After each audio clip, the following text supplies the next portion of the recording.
මේ පැහැදිලි කාරණා. අපි මුලින්ම පැහැදිලි කාරණා පේන්න තියෙන කාරණා ටික හඳුනාගත්තොත් අපිට පහසු වෙනවා. අර කාරණා නොපෙනෙන කාරණා වලට යන්න. මොකද නොපෙනෙන දේ වැඩි පේන දේට වඩා. ඒතර ස්වභාව ධර්මයට කරන්න බැරි දේ මම කියපු දේ තමයි මේ කැරකේ මේ සතුන් මිනිසුන් ඉපදී මෙරි යනවා. ඒක ආරම්භයක් අපිට පේන්නේ නැහැ, අවසානයක් පේන්නේ නැහැ. මේ සිදුවන දෙයක්. මේක අපි දැනගන්නේ තථාගතයන් වහන්සේගේ දේශනාවෙන් පස්සේ. ස්ථිරව දැනගන්න. ඒතකොට මේක සිදුවෙවි යන මේ බාහිර ලෝකේ අපි එක පැත්තෙන් කියන්නේ ෆිලොසොෆි කියලා තත්ත්වයකට යනවා. මෙන්න මේ ෆිලොසොෆි තත්ත්වයට ගන්නේ මේ බුද්ධිය කියන එක ඉහළටම ගෙනියන. එතනක් තියෙනවා මේ විදිහටම ලයින්. අපි මේ දෙක බෙදා ගන්න. ඒක වෙනම කාරණාවක් අපිට වෙනම සාකච්ඡා කරන්න පුළුවන් කාරණා. තථාගත දේශනාවේ මේ 86 ධාතුල අපිට මේව හඳුනා ගන්න සියලුම දේවල් දේශනා කරලා තියෙනවා. ලෝකේ සත්‍ය දෙකක්. එක සත්‍යයක් තමයි පරම සත්‍ය, අනිත් සත්‍ය තමයි සම්මුතික සත්‍ය. මෙතෙන්ට වර්ධනය කරගෙන ආවා කියන්නේ මෙතන ප්‍රඥාව මෙතෙන්ට ගෙනාවා කියලා කියන්නේ. ඔබට මේ ලෝකයේ පිළිබඳ සියලුම දේවල් අවබෝධ කරගන්න මූලික. තියෙන බුද්ධියෙන් හොඳ නරක දෙකම කරන්න පුළුවන්. බුද්ධියෙන් තමයි මේ ආයුධ හදන මොණේ හදලා තියෙන්නේ. තිරුවන් සරණයි සියලු දෙනාටම. අද වීඩියෝ එකෙන් අපි කතා කරන්න හිතුවා මේ බුද්ධ ධර්මයේ බුදුදහම බුද්ධ දර්ශනය පිළිබඳ රූපසටහනකුත් මාර්ගයේ මේ පිළිබඳ දල විස්තරයක් සාරාංශයක් හැටියට බුද්ධාමි සාරාංශයක් අපිට මේ පිළිබඳ බුදුදහම කියලා අපි අදහනම ඇදහිල්ලක් කරනවා, පන්සල් පේන්න තියෙනවා, ස්වාමීන් වහන්සේලා ඉන්නවා. අපි බුදුදහම පිළිබඳව මූලික ආගමක් හැටියට ඉගෙන ගන්නවා, විෂයක් හැටියට ඉගෙන ගන්නවා. පේන තියෙන දලස් අවබෝධයක් ගන්න, කෙනෙකුට අවබෝධයක් ගන්න දල සටහනක්, දල දැනීම සඳහා විශේෂ මුකුත් අඩුවක් විශ්වාස කරන මේ අපිට පොඩි අවබෝධයක් ගන්න පුළුවන් ආකාරයෙන් මේ රූප සටහන ආකාරයෙන් අවබෝධයක් ලබා ගන්න. අපි පොඩ්ඩක් බලමු මේ රූප සටහන. මේක තමයි තථාගතයන් වහන්සේ මීට වසර 2569ක් වෙන්න ඕන. කට පෙර ඊට වසර ගානක් තථාගතයන් වහන්සේගේ ජීවත් වීමේ වසර 80ක් ඇතුළත දේශනා කරපු බුදුදහම තථාගතයන් වහන්සේගේ දේශනාව. තථාගත දේශනාව තුළ බුද්ධ කාරණා 80 ධර්මස්කන්ධය කියලා කියනවා. වසර 45ක් තුළ තථාගතයන් වහන්සේ දේශනා කරපු ධර්ම ප්‍රමාණය. එතකොට තව අපිට තථාගතයන් වහන්සේ විශ්වාස කර ගැනීම සඳහා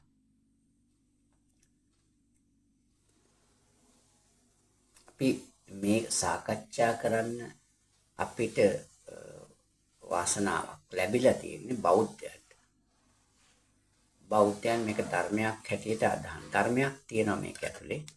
නමුත් මිනිස්සෙකුට සියලු මිනිස්යාට තථාගතයන් වහන්සේගේ දේශනාව බෞද්ධයන්ට විතරක් නෙමෙයි. සියලුම ඕනෑම මිනිස්සෙකුට මේකේ අනුගමනය කරන්න පුළුවන්. ජීවන දර්ශනයක්. ජීවන දර්ශනය අනුගමනය කරන්න පුළුවන්. මොකද සෑම මිනිස්සෙක්ම මේ ලෝකෙට ඉපදුනාම එකම ක්‍රියාවලියක් තමයි වෙනස් ආකාරයෙන් සිදු වෙන්නේ. උප්පත්තියක් සිදු වෙනවා. වර්ධනයක් වෙනවා. වසර ගානක් ජීවත් වෙනවා. ලෙඩ දුක් හැදෙනවා. ප්‍රශ්න වලට මුහුණ දෙනවා. ළමා කාලයේ, තරුණ කාලයේ අවසානයේ වයසට යනවා. අවසානයේ මරණයටපත් වෙන මේක තමයි සාමාන්‍ය මිනිස්සෙක් විතරක් මිනිස්සෙක්ගේ මූලික වශයෙන් ජීවන චක්‍රයක් හැටියට අපිට ගන්න. ජීවිතයේ ගෙවෙන විදිය. ඒතකොට මේකෙදි මුණ දෙන්න අපි මිනිස්සෙකුට සත්‍යයෙන් වෙන් කරගෙන මනුස්සයා කියන උසස් මනස උස්සය කියන්නේ මනුස්සයා වෙන් වෙනවා. වෙන් වෙලා මනුස්සයෙකුට හිතන්න පුළුවන්. කරුණු කාරණා සාකච්ඡා කරන්න පුළුවන්. ඒකේ හොඳ නරක බලන්න පුළුවන්. මේ වගේ ලොකු අවබෝධයක් ලබා ගන්න පුළුවන්. සත්‍යයෙන් වෙන් වෙලා මනුස්සයාට විතරයි. ලෝක නිර්මාණයේදී අපිට මේක කතා කරන්න මේකට පහසුවක් සඳහා අපිට මේකත් එක්කම බැඳිච්ච කාරණාව තමයි තථාගතයන් වහන්සේ මේ දර්ශනය මේ ධර්මය හරි දර්ශනය ලෝකයට දේශනා කරන්නේ මේට අවුරුදු 2500 ගණනාවකට පෙර.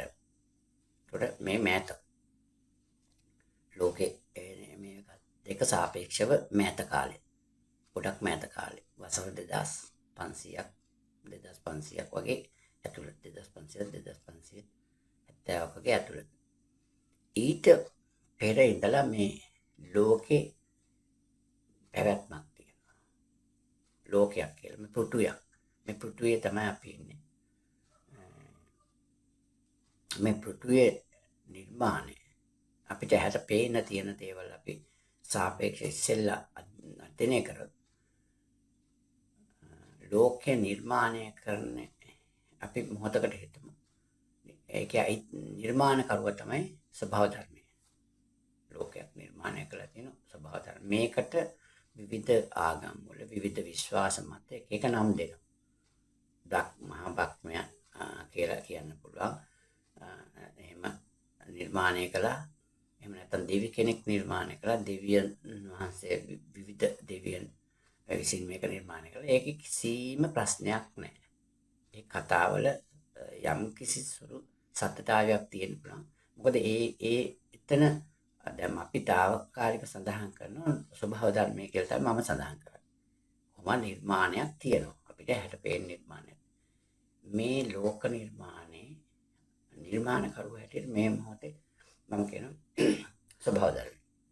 ස්වභාව ධර්මය අපිට හැට පේන්නේ නැහැ. ස්වභාව ධර්මය තමයි මේක හදන්නේ. ලෝකේ හදලා ඒක අපිට වෙනස් කරන්න බෑ. කිසිම දෙයක් ලෝකේ ඒවා වෙනස් කරන්න බෑ. අවුව වැස්ස ඒවා වෙනස් කරන්න බෑ. ගංගා ඇල දොළ ඒවා වෙනස් කරන්න කියන්නේ ඒකේ තියරි එක වෙනස් කරන්න බෑ. ඒක ලෝක නිර්මාණයේදී ලෝකේ අපිට දෙනවා මිනිස්යාට අපිට මුගක් දේවල් දෙන්නේ නැහැ. ප්‍රධාන දේවල් ටිකද අපි මෙහෙම බැලුවොත් නිර්මාණ භෞතික නිර්මාණ බැලුවොත් ඇල දොළවල් විශාල වනාන්තර කඳු විශාල ගල්පර කඳු මුහුදු මහා සාගර ගංගාවන් ඇල දොළවල් සුන අපි කියනවා කාන්තාර වගේ භූමි මේ වගේ තමයි ස්වභාව ධර්මයේ භෞතික වශයෙන්. ඊට පස්සේ අපිට දර්ශනයක් වශයෙන් අපිට දෙන දේවල් තමයි සෑම දෙයක්ම යුගල වශයෙන්. යුගල තියෙන අපි කියනවා ලෝකේ ඉස්ලාම අපි ගත්ත ලෝකේ රවුම් එක සර්කල් එකක්. ඊළඟට යුගල කියන්නේ උසක් තියෙනවා. මිටි කියලා අපි එකට විරුද්ධ අන්තයක් තියෙනවා. වමක් තියෙනවා දකුණක් තියෙනවා. හොඳ තියෙනවා නරක තියෙනවා. අපි කළු සුදු කියන්නේ ඒක සාපේක්ෂව ගන්න පුළුවන්. හොඳ තියෙනවා නරක තියෙනවා. ಗುಣ තියෙනවා අගුණ තියෙනවා. රස්නය තියෙනවා සීතල තියෙනවා. වාසනාව තියෙනවා අවාසනාව තියෙනවා. සැපක් පෙන්නනවා කියලා සතුටක් තියෙනවා දුකක් තියෙනවා කනගාටුවක් තියෙනවා. මෙන්න මේ මූලික සංකල්ප මූලික වශයෙන් සියලුම දේවල් කියන්න කෙනෙක් ඉන්නවා අසන්න කෙනෙක්. මේ සියලුම දේවල් ඊට අමතරව ප්‍රධාන වශයෙන් ඥාන කෙනෙක් ඉන්නවා පිළිවෙල කෙනෙක්. මේ සියලුම දේවල් යුගල වශයෙන් තියෙනවා. ලෝකය around මේ ලෝකේ නිර්මාණය කරද්දී ස්වභාව ධර්මයේ කියලා මම කියනවා. නිර්මාණය කරද්දී සියලුම දෙයක් සර්ව සාධාරණ. මේ වචනේ මයික්‍රෝ මිලියන්ස් වලට බෙදුවත් සර්ව සාධන අති සාධාරණ වචනේ ඒ තරම් සුද්ධ බෙදුවත් ඒක ඒ විදිහටම තමයි මේ නිර්මාණය කරලා තියෙන්නේ. ඒක කිසිම දශමේ මිලියන් වලට බෙදලා ගත්තත් මයික්‍රෝ වලටින් ගත්තත් අසාධාරණයක් නැහැ. වර්තමානයේදී මේ ඊළඟට මේ ලෝක නිර්මාණයේ පුදුම සහගත පුදුමයි. නමුත් අපි පිළිගන්න තියෙන පුදුම සහගත දේ තමයි නිර්මාණය තමයි මනුස්සයා. මනුස්සයා සත්‍යයක් හැටියට නිර්මාණය කළ මනුස්සයා නිර්මාණය කළ ඉවර වෙලා උඩින් ඔළුව අපි කියන උඩින්ම මැෂින් එකක් තියෙනවා. මේ මැෂින් එක කියන්නේ මොලේ. ඒක අනිත් සත්තුන්ට නැතුව මේ මොලේ. මෙන්න මේ මැෂින් එක තමයි පුදුමාකාර. මේ ශරීර සියලුම දේවල් අපිට අපි ගැඹුරින් අධ්‍යයනය කරනවා නම් මේක පුදුමයි. පුදුම වෙන්න සෑම දෙයක්ම පුදුම වෙන්න ඕනේ ඊට පස්සේ. ඒකට මේ මොලේ කියන එක මේ ලෝකේ දැනට තියෙන දේවල් කරන්න බැරි දෙයක් නෑ කියන මට්ටමට මිනිස්සයා පැහැදිලි සාකි අනුවත් පේන්න තියෙනවා. කරන්න බැරි දෙයක් නෑ කියන මට්ටම එහෙම. ඊළඟට මේ ලෝකෙ බුදු දහම බෞද්ධ දර්ශනය බුදුහාමුදුරන්ගේ දේශනාව අපිට අවුරුදු 2500ක මම කියන්නේ අපි කිව්වනේ 2500 ගණනාවකට මෑත. ඒ කියන්නේ මෑත තමයි ඊට ඉස්සෙල්ලා ඉඳලා මිලියන ගාණක් ඈතට ඉඳලා ලෝකේ පැවතීගෙන එනවා. ඒක ලෝකේ පවතිනට නිර්මාණය කළ තියෙන මනුෂ්‍ය නිර්මාණය කළ තවත් මිලියන ගණනාවක් සතුන් නිර්මාණය කළා තියෙනවා. මිලියන ගණනක් අපිට කවුන්ට් කරන්න බැරි තරම්. ඒ කියන්නේ සුද්ධ ජීවියක ඉඳලා ජීවත් වෙන මේ පොළොව තුල ජීවත් වෙන විශාල සතෙක් දක්වා මේ සියලුම මිලියන ගණනාවටත් මේ මිනිස්යාටත් ස්වභාව ධර්මයේ වෙන් කරන ආයු කාලයක් වෙන් කරනවා. මේ සියලුම දෙනාට ඒ ආයු කාලය කිසිම බාධාවක් නැතුව සියලුම මිලියන ගණනාවක් සතුන්ටත් මනුෂ්‍යයාටත් වෙන් කරලා තියෙන ආයු කාලයේ කිසිම අඩුවක් නැතුව භුක්ති විඳීම සඳහා අවශ්‍ය කරන සියලුම දේවල් මේ පුටුවේ තුල තියෙනවා. නිර්මාණය කළ ඉවර වෙලා තමයි මේ මනුෂ්‍ය සත්තු නිර්මාණය කරලා තියෙන්නේ. එතකොට ඒකේ අඩුවක් නැහැ. විශේෂ අපි සඳහන් කරොත් දවසේ සත්තු ඉන්න පැය ගානක ජීවිත කාලයේ තියෙන සත්තු ඉන්නවා. දවස් දෙක අපි කියන මොහොතේ පොතේ අපිට කතා කරන්න මිලියන ගානක් තියෙනවානේ. ඒ වගේ විශාසතෙක් ගත්තොත් අපි බලලෙක් ගත්තොත් වයස වෙන් කළ අවුරුදු 12ක්, බල්ලෙකුට අවුරුදු 15ක්, එතකොට අලියෙකුට අවුරුදු 75ක් 80ක්. අපි කියන තවත් සත්තු ඉන්නවා අවුරුදු 200, වඳුරෙක් වගේ ගත්තොත්, ගොරිල්ලෙක් වගේ ගත්තොත් අවුරුදු 200 300 කියලා. ඒක හරියටම අපි මේ වෙලාවේ සඳහන් කරන්න දන්නේ නැතුණත් මිනිස්යාට තියෙනවා අවුරුදු 120ක්. ඒක පැහැදිලි සඳහනක්. මේ 120 දී ෂය වෙන්න මේ නිර්මාණය අවුරුදු 120 දී ෂය වෙන්න ඕන. හරියටම දශමයටම අවුරුදු 120 නෙමෙයි. අපිට ඊට වැඩි ජීවත් වෙච්ච අය හම්බ වෙනවා. මෑතක මියගිය කාන්තාවක් හිටිය අවුරුදු 122යි දවස් 164ක්. ඉන්ටර්නෙට් වල සඳහන් තියෙනවා. එතකොට 120 ගණන් 140 ගණන් මම අහලා තියෙනවා කලින්. එහෙම ජීවත්. එතකොට 120 තමයි අපිට 117 අය ඉන්නවා දැන්. 116 දැන්ට ජීවත් වෙලා ඉන්නවා. එතකොට මේ පැහැදිලි කාරණා.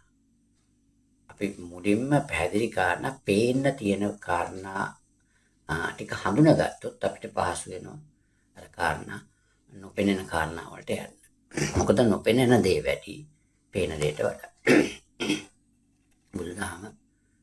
බුදුදහමේ හරය අපි මේ උත්සාහ කරන්නේ අපිට තියෙන කාල සීමාවෙන් හරියම පොඩි උදාහරණයක් කියන තථාගතයන් වහන්සේ කෙනෙක්ගේ ಗುಣ වර්ණනා කරන්න ಗುಣ කතා කරන්න පුළුවන් වෙන්නේ තවත් තථාගතයන් වහන්සේ කෙනෙකුට පමණයි කියලා තියෙනවා.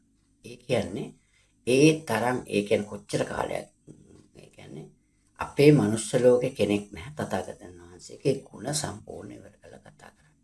එතන සීමාවක් තියෙනවා. දැන් සීමාවෙන් ඉවර වෙන්න ඕන. නමුත් ඒකත් තථාගතයන් වහන්සේ කෙනෙක්ගේ ಗುಣ සාකච්ඡා කරන මෙන්න මේ ಗುಣ තියෙනවා කියලා.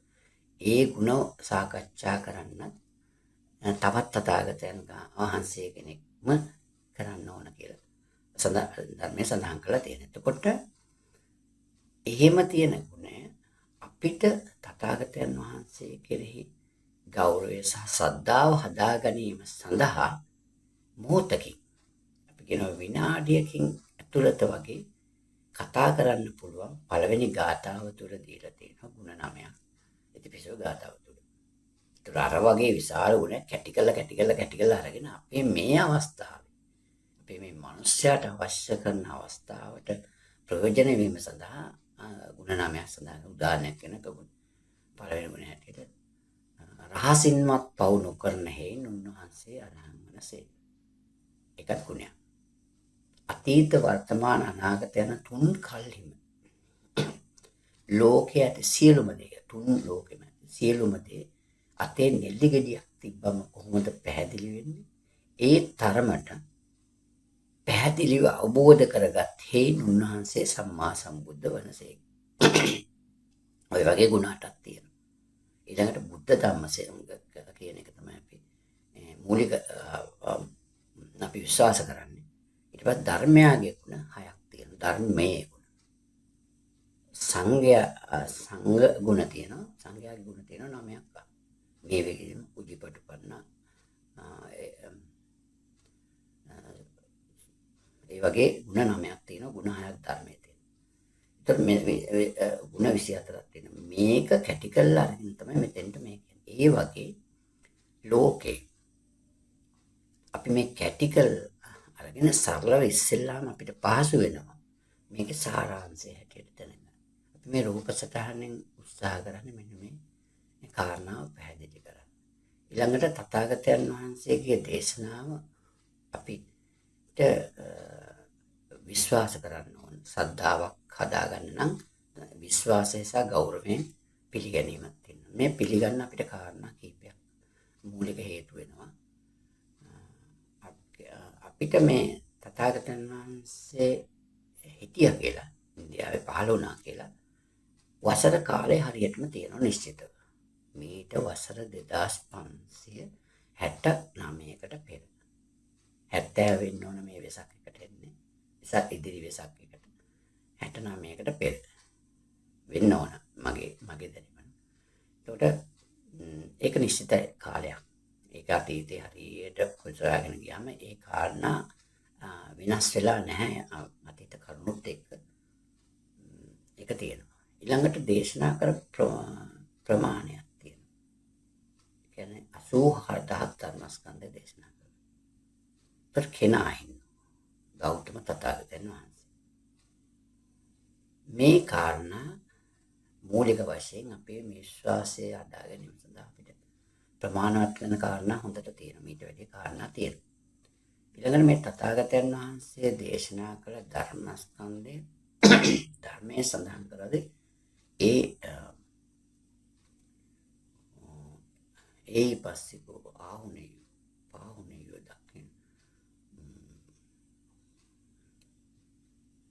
සාක්කාතෝ භගවතු අරහතෝ ධම්මෝ සම්දිත්තිකෝ අකාලිකෝ ඒ පස්සිකෝ ඕපනයිකෝ පච්චත්තං වේදිතබ්බෝ තම තමන්ගේ නුවණ අනුව මේ අවබෝධ කරගන්න ඕන කියලා ඒ අන්තිම කියන්නේ ඒ පස්සේ ඒව බලව ඒ කියන්නේ අකාලිකයි කාලයක් නැහැ මේ මොහොතේ මේකත් එක්කම මේවට පරිසන්දීමේ හොඳ නරක පින්පව් පරිසන්දීම ආරම්භ වෙනවා. ඒක ස්වභාව ධර්මයේ කාර්යයක්. තථාගතයන් වහන්සේ කරන්නේ ස්වභාව ධර්මයේ තියෙන දෙයක් සොයාගත්ත දෙයක්. මේ විද්‍යාඥයෝ කරන්නේත් ඔය ටික තමයි. ස්වභාව ධර්ම මේක ඇතුලේ තියෙනවා. තව කාරණා දසලක්ෂ ගාණක් මම කරන්නේ තවත් එක් කාරණා මේ කරන්නේ. මේක ඇතුලේ තියෙන දෙයක් සොයලා ගන්න එක. මේ කාරණාව පිළිබඳව මම පොතපතකින් කවදාවත් මේ වෙනතුරු දැකලා නැහැ. මම අද කතා කරන මේ කාරණා පිළිබඳව මතු කිරීමක් සහ ඉදිරිපත් කිරීමක්. මේක අලුත් කාරණාවක් ඇටියට මම සොයලා ගත්ත කාරණාවක් තථාගත ධර්මයේ මූලික කරගෙන. ඒ හරහා මේක තමයි මූලික වෙන්නේ මගේ මේ රූප සටහන නිර්මාණය කරන්න. එතකොට ඒ දේශනා කර ප්‍රමාණයක් තියෙනවා, කෙනා ඉන්නවා, කාලය සඳහන් හරියට මේ අවිනිශ්චිත නැතුව ඊළඟට කියන දේ පිළිබඳව තමයි මේ අපිට මේ විශ්වාස කර යන්න සිද්ධ වෙන්නේ. බලනවා අපේ ජීවිතේට දානවා, අහනවා. අපි ධර්මයෙන් තමයි මේවා සියලුම දේවල් දැනගන්න පුළුවන් වෙන්නේ. ධර්මයෙන් විතර අහන කෙනෙකුට ධර්මයේම තමයි. ධර්ම දේශනා කියලා කියන්නේ ධර්මය. ඒක ධර්ම දේශනා හොඳට හම්බුම් දෙනවා. ඒතර 84000ක් මේක ඇතුලේ තියෙනවා කියන්නේ. සාමාන්‍යයෙන් මම දන්න විදිහට සූත්‍ර පිටකේ දේශනා සූත්‍ර විතරක් 17705ක් හැටියට සඳහන්. එතකොට අපිට මේවා තියෙනවා අපිට. වර්තමානයේ අපිට ඒ නිසා තමයි මේ කියන්නේ බුද්ධෝත්පාද කාලය. තවම අපිට මේ කියන නිවන නිර්වාණය ඊළඟ එහෙම නැත්නම් සෝවාන් සබුදාගම මේ තත්වයන් ලබා ගැනීමට හැකි.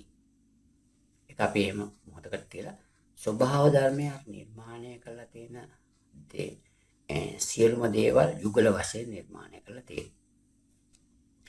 ඒ යුගලවල එක අඩුවක් තියෙනවා.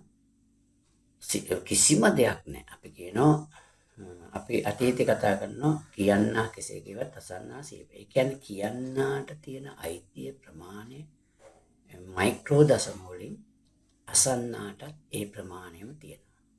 සියලුම දේවල් අංග සම්පූර්ණම අති පාරිශුද්ධයෙන් සාපේක්ෂව සමානයි. ඒ කියන්නේ ප්‍රතිවිරුද්ධ සමානයි. ඊළඟට කළු සුදු කියලා එකක් තියෙනවා. මේවා අපි මේ කාරණා බුද්ධාම දැනගන්නේ පසුව දැනගන්න අනරකාදිය කියන්නේ යන වම් පැත්තේ තියෙන සරල එක භාගයක්, අනිත් භාගේ දිව්‍ය ලෝක වගේ තියෙන හොඳ තියෙනවා, නරක තියෙනවා. ඒකට අපි ඒක සඳහන් කරන සුදු කළු කියලා. ඒක පසුව මේ කතා කරන දෙයක්. මේ ස්වභාව ධර්මයේ ඔක්කොම සොයාගෙන එක අඩුවක් වෙනවා. මේ සංසාර චක්‍රයක් තමයි මේ සත්‍යයට සහ මිනිසුන්ට තියෙන්නේ. මනුෂ්‍ය මේ මිලියන ගණනාවක් සතුන්ටත් මිනිස්යාටත් මේ සංසාර චක්‍ර තමයි කරකෙන්නේ. ජීවන චක්‍රයක් අපිට පේන හැම කෙනාටම මිලියන ගානට වෙනම ජීවන චක්‍රයක් කරකිනවා. මිනිස්යාට වෙනම ජීවන චක්‍රයක් කරකිනවා. උපදිනවා, තරුණ කාලේ ගෙවනවා, වයසත් එක්ක යනවා, මැදිවිය ගෙවනවා, අධ්‍යාපනයක් කරනවා, මැදිවිය ගෙවනවා, අවසාන කාලයක් එනවා, ලෙඩ දුක් වලට මුහුණ දෙනවා, දුක සැපට කියලා මුහුණ දෙනවා, අන්තිමට මරණයටපත් වෙනවා. වේදනාකාරී. උපත සතුටින් බාරගත්තත් එතෙන්දලා තියෙන කාර්යයන් අනිවාර්යෙන් මේ දුකක්ම තමයි. මේක තමයි මේ తాවකාලික දේවල් වලින් වහගන්න උත්සාහ කරනවා. නමුත් මේ සත්‍ය වහන්න බෑ. මේ සත්‍යෙට සියලුම දෙනා යටත්. කියන්නේ ස්වභාව ධර්මයට අපි යටත්. ඒතර ස්වභාව ධර්මයට කරන්න බැරි දේ මම කියපු දේ තමයි මේ කැරකේ මේ සතුන් මිනිසුන් ඉපදී මෙරි ඉපදී යනවා. ඒක ආරම්භයක් අපිට පේන්නත් නෑ, අවසානයක් පේන්නෙත් නෑ. මේ සිදුවන දෙයක්. මේක අපි දැනගන්නේ තථාගතයන් වහන්සේගේ දේශනාවෙන් පස්සේ ස්ථිරව දැනගන්න. ඒතකොට මේක සිදුවෙවි යන එක අර හැම දෙයකටම යුගල තිබුණට මේකට නැවතීමට යුගලයක් පේන්නේ නැහැ. කැරකෙනවා නම් මේ වේගයෙන් කැරක යන එකට ප්‍රතිවිරුද්ධය බැලුවොත් නැවතීමක්. එකනේ එතන තියෙන්නේ. ක්‍රියා කරන දෙයක් ප්‍රතිවිරුද්ධ දේ අපි කියන කළු සුදු තියරයකට සාපේක්ෂව උස මහත තියරයකට සාපේක්ෂව ක්‍රියා කරන දෙයක් නැවතීම තමයි මේකේ ප්‍රතිවිරුද්ධ. ඒතොර නැවතීම මෙන්න මේ නැවතීම කියන එක නැහැ. මෙතන අඩුව. මෙන්න මේ අඩුව පුරවන්න තමයි තථාගතයන් වහන්සේ කෙනෙක් ලෝකයට පහළ වෙන්නේ. මේ අඩුව මොකද්ද? මිනිස්සු දුක් විඳ වේදනා විඳ කොහොම කරත් මොන ලෝකෙකද? ඊළඟට ලෝක 31ක් සඳහන් කරනවා. ඒක බුද්ධාමේ පස්සේ තමයි අපි දැනගන්නේ. අපි දන්නේ නැත්නම් මේක කැරකැරකේ අපි උපදිනවා. අපි දන්නේ කනව බොනවා. අපිට පේන්න තියෙන දේවල් ටික කරගෙන. අපේ ෂෙයා වෙනවා. අවුරුදු 120 වෙනකොට ගානට ෂෙයා වෙන්න තියෙන්නේ. ෂෙයා වෙලා අපි මැරලා යනවා. මැරලත් ආපහු තවත් අර ආත්මයකට ලබන්නේ. ඉතින් සත්‍ය. ඉතින් මේක දුකක්. මේක සම්පූර්ණ ඇත්තටම දුක. අපි නිකම් බැලුවොත් එක ආත්මයකට එක ආත්මයක් එක සතෙකුට තිබ්බත් මිලියන ගාණක් ආත්ම ගාණක් ඒක ඇතුළත් කරගෙන. එහෙම තියෙන. ඒතකොට මේකේ සපක් සතුටක් මේම. ඒතකොට මේ අඩුව තමයි තථාගතයන් වහන්සේ මේට අවුරුදු 2500 ඊට පස්සේ ලෝකේ සෑම දෙයක්ම ආරෝහණයක් තියෙනවා අවරෝහණයක් තියෙනවා දියුණුවක් තියෙනවා බැස්මක් තියෙනවා නැග්මක් තියෙනවා බැස්මක් තියෙනවා මේ සමානයි ආශ්වාස තියෙනවා පාශ්වාස තියෙනවා උඩට ගන්න ටික තමයි පල්ලෙහාට දාන්න ඒ ප්‍රමාණය තමයි වැඩියෙන් ගත්තද වැඩියෙන් දැන් අඩුවෙන් ගත්තද අඩුවෙන් එතකොට මේක තථාගතයන් වහන්සේ මේ තියරි එක. ඒතකොට ලෝක තියරි එකක් ඒක තමයි ස්වභාව ධර්මයේ වටපිටාවේ නිර්මාණය කළා. ඒතකොට ස්වභාව ධර්මයේ මිනිසාට අවශ්‍ය කරන සියලුම ආහාර වර්ග ඔක්සිජන් අවශ්‍ය නම් ඒ ඔක්සිජන් කියන නම පාවිච්චි කරන්නේ අපි පසුව තමයි හොයාගන්නේ. ඒ අවශ්‍යතාවයන් අපිට උෂ්ම ගන්න අවශ්‍ය වෙනවා. ඊට පස්සේ ජලය අවශ්‍ය වෙනවා. මේ සියලුම දෙනාට මේ අවශ්‍ය වෙන මේවා ටික මේ පෘථිවිය තුල තියෙනවා. ඊට පස්සේ තථාගත දේශනාව තථාගතයන් වහන්සේ ඇවිල්ලා මේකේ අපි කොහොමද මේකේ හරි වැරද්ද හොඳ නරක තෝරගන්නේ කොහොමද කියලා දේශනා කරනවා. ඒ අපි තථාගත දේශනාව අපි රූප සතහනේ පොඩ්ඩක් බලමු. මේ බුදුදහම නම් තථාගත දේශනාවේ සඳහන් කරන තල 31ක්. ඒ කියන්නේ අපි මරණයෙන් පස්සේ අපිට යන්න පුළුවන් තියෙන තල 31ක් සඳහන් කරනවා. මේවත් අති සමානයි. අපි මේක හරියටම මෙහෙම බෙදලා බැලුවොත් මේ පැත්ත කළු පැත්ත මේ පැත්ත සුදු පැත්ත. තථාගතයන් වහන්සේ නමෝ තස්සෙන් දේශනාවේ නමෝ තස්සෙන් ආරම්භ කළා. මේක තමයි අපිට විසඳුම දීලා තියෙන්නේ නිර්වාණය ඉවර කරන්න. ඊළඟට මේ තල 31ක්. මේ තල 31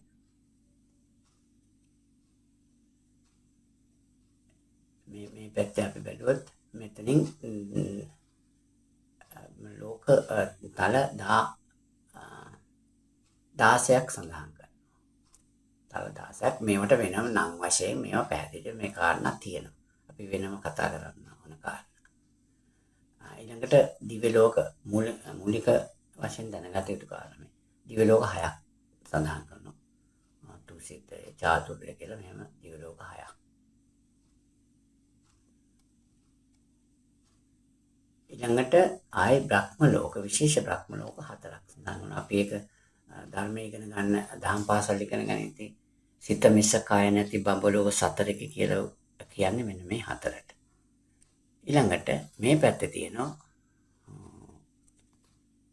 නරකාදී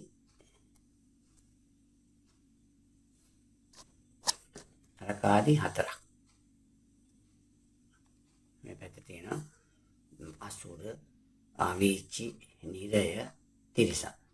තිරිසන් ලෝකයේ තියෙන්නේ මනුෂ්‍ය ලෝකයේත් එක්ක. මනුෂ්‍ය ලෝකයේ ඒ දෙක එකට අපිට පේන්න තියෙන තිරිසන්.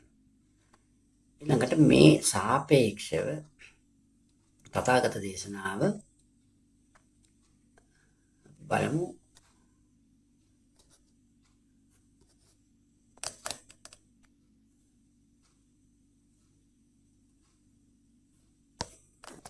නමෝ තස්සෙන් මෙතනින් ආරම්භ කළා පිළිවෙලින් ගමන් මාර්ගයක් තියෙනවා. මේක පරිපෙළ හැටියට පිළිවෙලින් මෙතන අවසානයේ නිර්වාණය කියන්නේ ඒ තමන් ලබා ගන්න ඕන දෙයක්.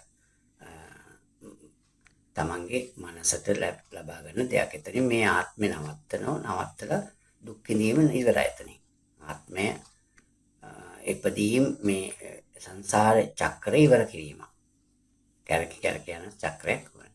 මේ තථාගතයන් වහන්සේත් අර ස්වභාව ධර්මයේ තියෙන රටාවම තමයි තථාගතයන් වහන්සේ දේශනා. තථාගතයන් වහන්සේගේ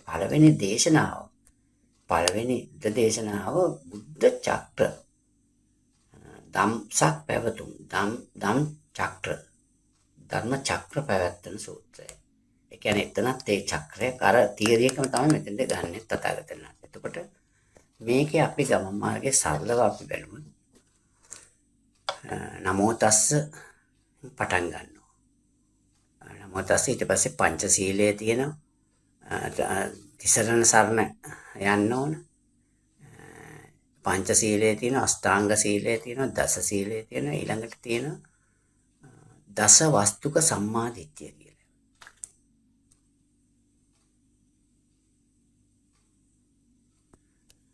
මේක තියෙන්නේ triple gem 5 precepts 8 precepts 10 precepts 10 treasure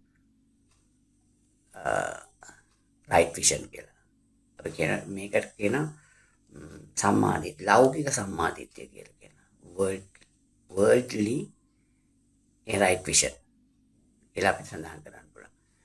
බෞද්ධයෙක් මෙන්න මෙතෙන්ට මේක හරි අසීරු දෙයක් නෙමෙයි. මෙතෙන්ට පැමිණෙන අඩු ගානේ මෙතෙන්ට වක්වත් පැමුණාට පස්සේ තමයි අපි බෞද්ධයෙක් කියලා හරියට වචන පරමාර්ථය. මේක 100%ක්ම මේවා අවශ්‍ය වෙන්නේ නැහැ. සාපේක්ෂව සැලකිය යුතු මට්ටමේ අපි පොඩි උදාහරණයක් මේක නොගැලපුණා. අපි කියනවා සෑම කෙනාම යුනිවර්සිටි මට්ටමට ඉගෙන ගන්න කෙනෙක් යුනිවර්සිටි මට්ටමට යන්න 100%ක්ම සපුරන්න ඕන නැහැනේ. හැම පන්තියකදීම 5 ශිෂ්‍යත්ව 100%යි 6 වසර 7 වසර 10 11 සැරේ O level විභාගයක් අපි බැලුවොත් ඒක 100%ක්ම ලකුණු ගත්තම නෙවෙයිනේ. ඒ කියන්නේ ප්‍රමාණයක් තියෙනවා සාපේක්ෂ ප්‍රමාණයක් තියෙනවා ඒකක් ලැබෙන ලකුණු 75ක් නම් ඒතකොට මේක ඇතුලේ මෙන්න මේ වගේ තමයි මේක ඇතුලේ සැලකිය යුතු මට්ටමේ සරලව අවබෝධ කරගන්න. මේක ක්‍රියාවලියක්. මෙතන අපිට ලැබෙන ක්‍රියාවලිය. අපි ක්‍රියාවලිය කරන්න කොහොමද කියලා තමයි මෙතන කියන්නේ. පළවෙනියෙන් පටන් ගන්නවා කියන ට්‍රිපල් ජෙම් කියලා දිරුවන් සරණ.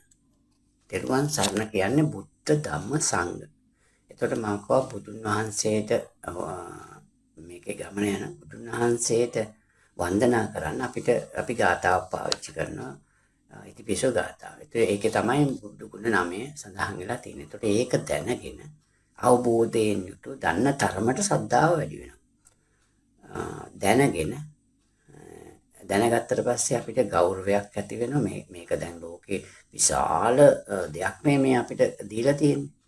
කියන්නේ මේක මූලික දැනගන්න කියන්නේ විශාල කියන්නේ සංසාරේ දුක් විඳ වෙන නිමක් නැතුව යන ගමනක් එක ආත්මෙද නිම කරන්න දෙන වැඩසටහන.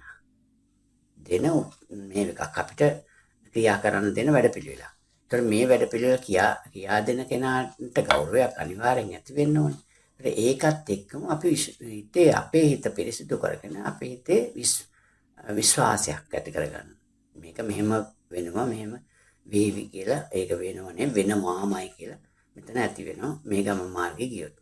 මේක තමයි ගමන් මාර්ගේ මේක තමයි උත්තරය. අපිට වෙන උත්තර නැහැ කියලා.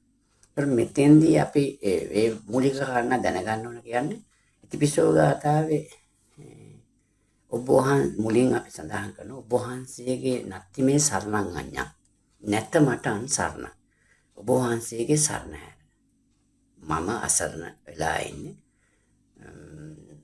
මට සසරක් ගැන මේ එකක් නැතුව දුක් විඳින අසරණ කෙනෙක් මට මේක ඔබ වහන්සේගේ සරණ පමණයි තියෙන්නේ ඔබ වහන්සේගේ සරණ මගේ දිවි ජීවිතය තුළින් ඔබ වහන්සේගේ සරණ යන්නේ මම දෙපා නමද කියලා. එතකොට නත්ති මේ සරණං අඤ්ඤං බුද්ධෝ මේ සරණ. ඊට පස්සේ නත්ති මේ සරණං ධම්මෝ මේ සරණ. ධර්මයේ සරණ හැර මට වෙන සරණ. සංඝ සරණ හැර මට වෙන සරණ. මෙන්න මේ තුන තමයි අපි කියන තෙරුවන් කියලා. ජෙම් කියලා කියන්නේ ඒකයි වටිනම. එතකොට මේක විශ්වාස කරලා පිළිගන්න. මේකත් එක්කම අපි ඊට පස්සේ දැනගන්න ඕනේ ඊළඟ ප්‍රධානම කාරණාවක් තියෙනවා. මේකත් සාපේක්ෂව මේ ගමන යන්න මේක ස්වාමීන් වහන්සේලා මෑතක හදාගෙන තියෙන ගමන් වියදම් කියලා. සද්ධාව මේ අචල වෙන්න වෙනස් වෙන්නේ නැති සද්ධාව සනාථ කරගන්න කාරණා දේශනා ගොඩාක් තියෙනවා. බෞද්ධ කතන්දර ගොඩාක් තියෙනවා. සද්ධාව කියන්නේ මොකක්ද කියලා අපිට මූලික වශයෙන් හිතේ ඇති වෙන පැහැදීම වෙනස් නොවන මේ සද්ධාවත් කොටස් දෙකකට තථාගතයන් වහන්සේ බෙදලා වෙන් කළා තියෙනවා. අචල සද්ධාව සහ ආකාරවති සද්ධාව සහ ආකාරවති සද්ධාවයි අමූලික සද්ධාව කියන්නේ. ඒතර අමූලික සද්ධාව කියන්නේ අපිට පිටට පේන්න තියෙන මේ ගමනට ප්‍රයෝජනවත් වෙන්නේ නැහැ. පිටට පේන්න තියෙන සද්ධාාවක් වගේ පේනවා බුදුන් වඳින ඒව කරනවා වෙනස් වෙනවා. අචල නැහැ. අචල සද්ධාවත් මෙතෙන්ට යනකම් තියාගන්න ඕන.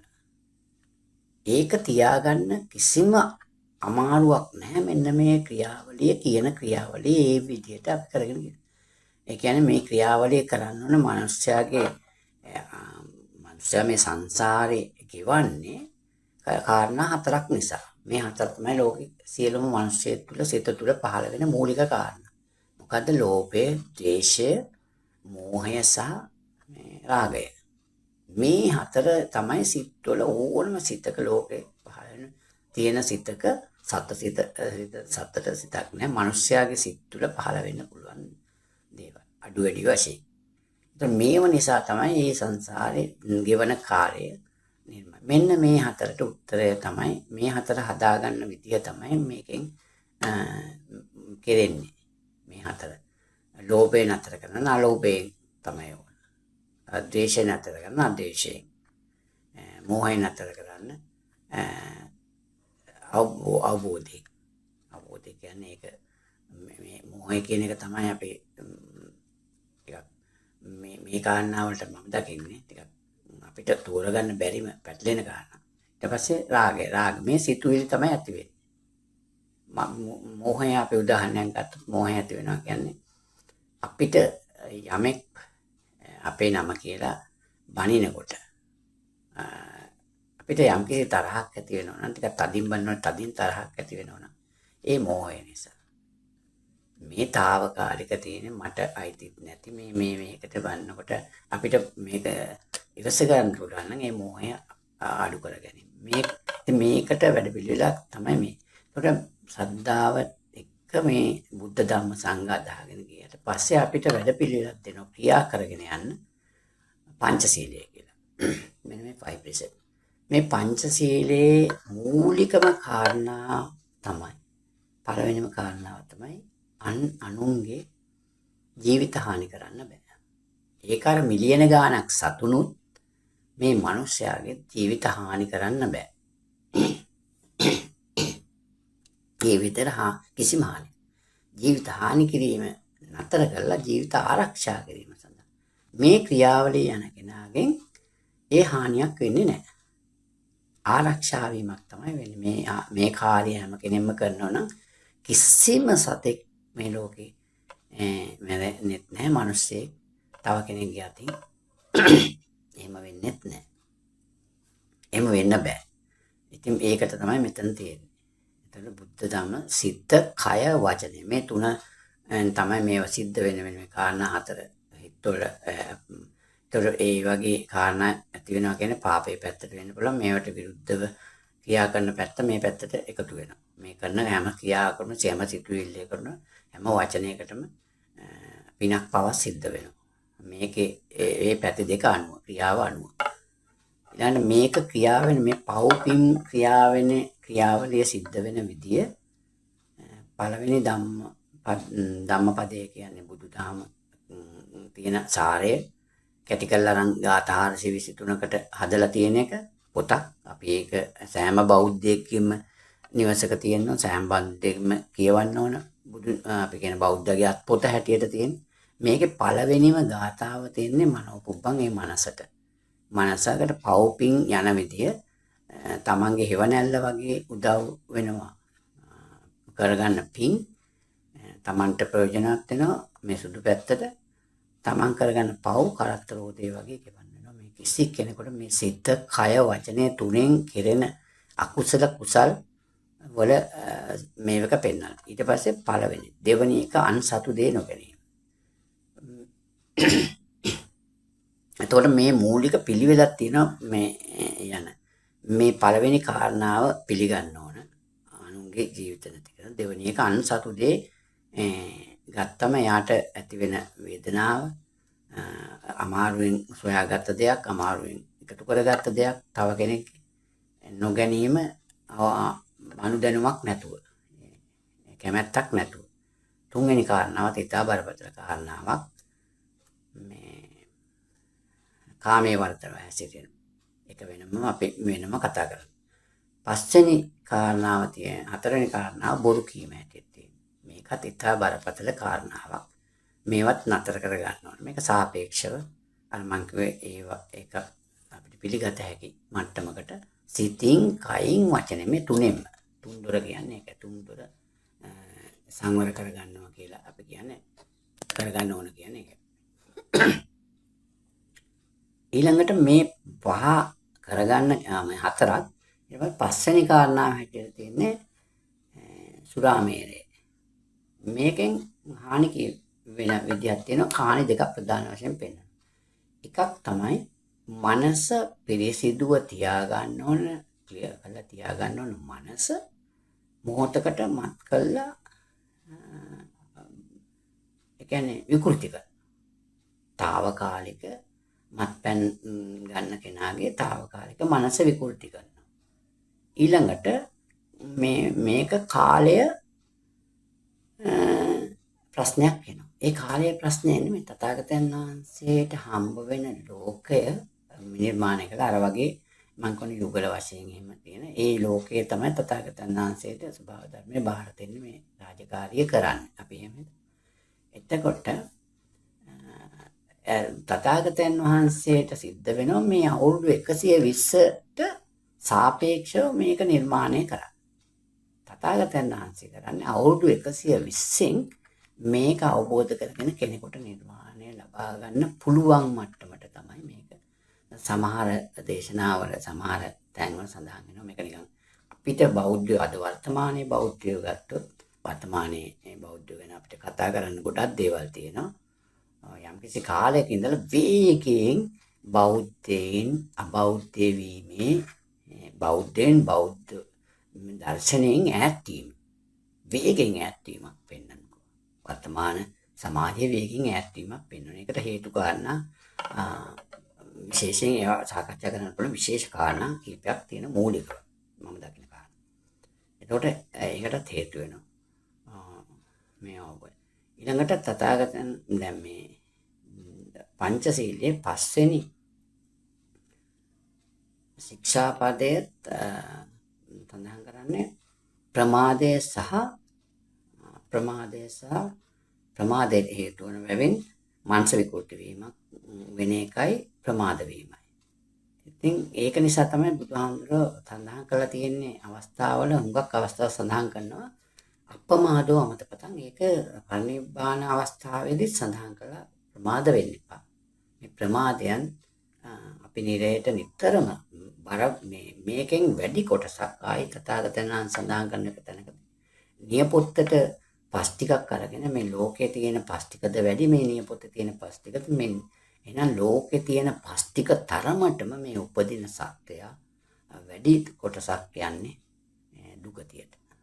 සුගතියට යන්නේ අර නියපොත්තෙන් තියෙන පස් ටික සමාන ඒ තරම් අසීරු කාර්යයක්. ඉතින් අපි මේක පිළිගරගෙන පිළිගන්න ඕන බෞද්ධ අනිවාර්යෙන්. ඊළඟට පංචශීලයේ ඉදිරියට යනකොට තවත් කාරණා තුනක් මේ සිත මෙතෙන්ට ගෙනියන්න එපා.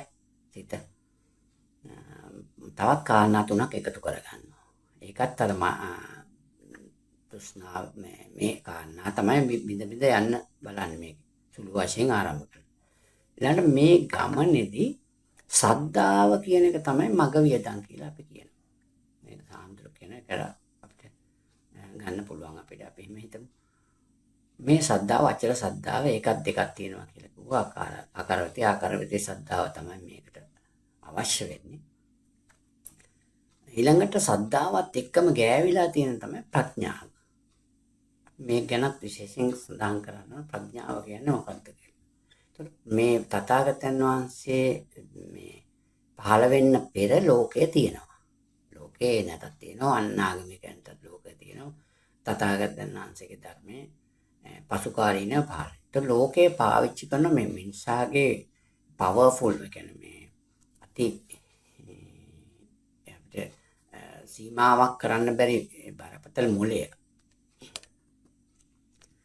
මොලය පිළිබඳ ඒකේ බුද්ධිය කියලා පාවිච්චි කරන්නේ වචනය.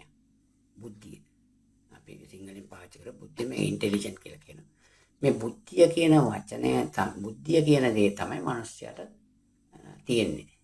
බුද්ධාමට අමතර ධාමට ඉස්සෙල්ලත් බුද්ධිය කියලා. ඒතකොට බුද්ධිය කියලා මේ කියන්නේ මොලේ දියුණුවේ මනින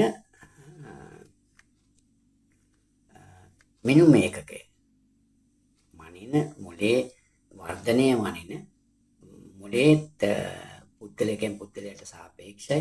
සමහර අයට ටිකක් වැඩියෙන් තියෙන්න පුළුවන්, බුද්ධිය වැඩියෙන් තියෙන. සමහර අයට බුද්ධිය නැති වෙන්න පුළුවන්, මන්ද බුද්ධික වෙන්න පුළුවන්, අඩු බුද්ධියක් තියෙන්න පුළුවන්. මැද්ද තත්ත්වයේ බුද්ධියක් තියෙන, ඉහළම බුද්ධියක් තියෙන පුළුවන්. ඒක අපේ බුදුදහමෙන් පිට බාහිර ලෝකයක් ආයි තියෙනවනේ. බාහිර ලෝකයක්. මේ බාහිර ලෝකේ අපි එක පැත්තෙන් කියන්නේ ෆිලොසොෆි කියලා තත්ත්වයකට යනවනේ. මෙන්න මේ ෆිලොසොෆි තත්ත්වයට යන්නේ ඒ බුද්ධිය කියන එක ඉහළටම ගෙනියන. එතනක් තියෙනවා මේ විදිහටම ලයින්. අපි මේ දෙක බෙදා ගන්න. ඒක වෙනම කාරණාවක් අපිට වෙනමම සාකච්ඡා කරන්න පුළුවන් කාරණා. තථාගත දේශනාවේ මේ 84000 තුල අපිට මේවා හඳුනා ගන්න සියලුම දේවල් දේශනා කරලා තියෙනවා. ලෝකේ සත්‍ය දෙකක්.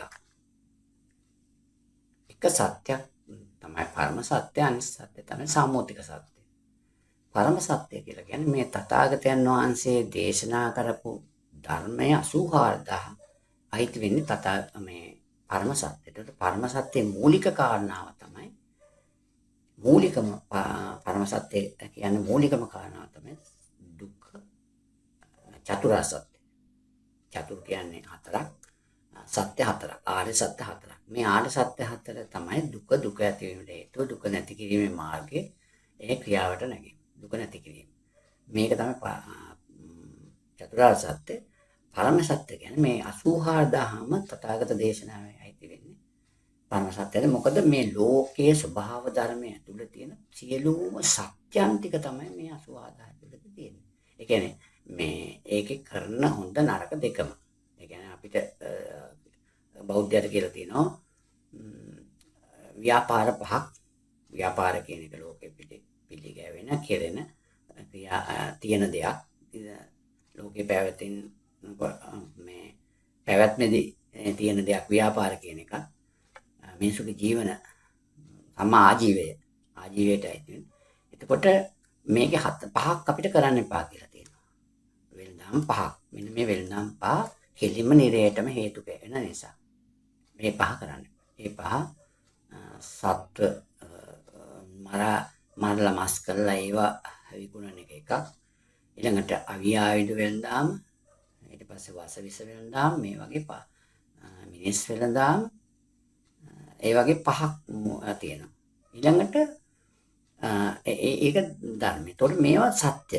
ලෝකේ කවදටත් සත්‍ය දේවල්. නිරේටම හේතු වෙන. මේ සත්‍ය තමයි තථාගතයන් ආරෝග්‍ය පරමාලාභ. මේක ඇත්තනේ. වර්තමානයේ ආයි මේක බොරු කරන්න බෑනේ. මෙන්න මේ සත්‍ය තමයි 84000 මේක ඇතුලේ තියෙන්නේ.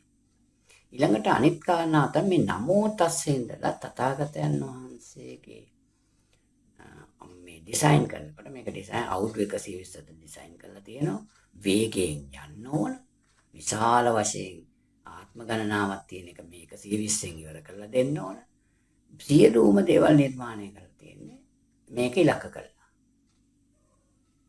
මෙන්න මේ නිර්වාණය කියන එක ඉලක්ක කරලා තමයි නමෝ තස්සත් මේ සද්ධාව පටන් ගන්න තැනත් පංචශීලයත් අෂ්ටාංග සීලයත් මේවත් මේ ලෞකික දහම 10 ආර්ය අෂ්ටාංගික මාර්ගය හම්බ වෙනවා ඊළඟට කොම්බිනේෂන් ධර්ම කියන්නේ මේ සංයෝජන ධර්ම 10ක් හම්බ වෙනවා අවසානයේ මේ 10 තමයි අපි මේ ඉවර කරන්නේ නිර්වාණය සඳහා මේ සියලුම දේවල් මේ ඉලක්කක ඉන්නේ ફોකස් වෙන්නේ මේ නිර්වාණය සඳහා මෙතන අපි කියන යාළුවෙක් හරි අපි කල්යාණ මිත්‍රයා කියලා ගන්නවා කල්යාණ මිත්‍රය සඳහන් කරනවානේ කල්යාණ මිත්‍රයා තමයි මේකට උදව් කරන්නේ තථාගතයන් වහන්සේ එක්තරා අවස්ථාවක ආනන්දහාමුදුරුවොත් එක්ක සාකච්ඡාවක් තියෙනවා ආනන්දහාමුදුරුවෝ කියනවා තථාගතයන් වහන්සේ මේ ශාසනයෙන් භාගයක්ම රැඳිලා තියෙන කල්යාණ මිත්‍රයන් අතර නේද ඒ වෙනකොට ආනන්දහාමුදුරුවෝ අවබෝධ කරගෙන තිබුණ තරම තථාගතයන් වහන්සේ කියනවා නෑ ආනන්ද මේ භාගයක් නෙමෙයි සියලුම බුදුදහම රැඳිලා තියෙන්නේ කල්යාණ මිත්‍ර සේවනයේ යටතේ. කල්යාණ මිත්‍ර තමයි අපිට මේ ධර්ම දේශනා කරන්නේ.